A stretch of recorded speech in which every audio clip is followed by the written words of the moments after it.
বরিশালের গৌরনদীতে উপজেলা নির্বাচনে চেয়ারম্যান পদে ছোট ভাইয়ের বিপক্ষে আরেক প্রার্থীর হয়ে প্রচার চালাচ্ছেন বড় ভাই। প্রার্থীদের পক্ষ বিপক্ষ নিয়ে এরই মধ্যে হামলার শিকার হয়েছেন এক ইউপি চেয়ারম্যান। এতে নির্বাচনী পরিবেশ নিয়ে শঙ্কায় এলাকার সচেতন মানুষ।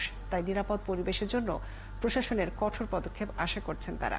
বিধান সরকারের প্রতিবেদনে বিস্তারিত। বরিশালের গৌরনদীতে পৌর মেয়র পদ ছেড়ে উপজেলা পরিষদের চেয়ারম্যান প্রার্থী হয়েছেন হারিসুর রহমান। তবে তার প্রতিদ্বন্দ্বীর পক্ষে প্রচার চালাচ্ছেন বড় ভাই হাবিবুর রহমান।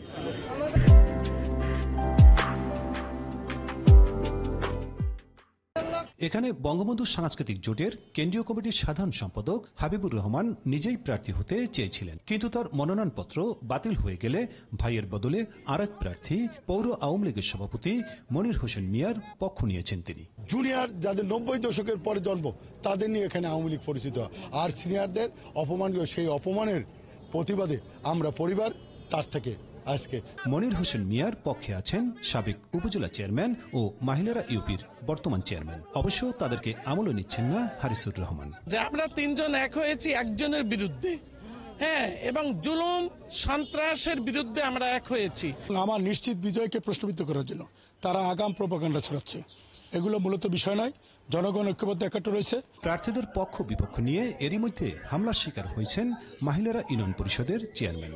তাই নিরাপদ নির্বাচনী পরিবেশ নিশ্চিত করতে প্রশাসনের কঠোর পদক্ষেপ আশা করছেন ভোটাররা। যাইয়া যদি প্রস্তাব দিতেন না, প্রস্তাবের তা দিতেন।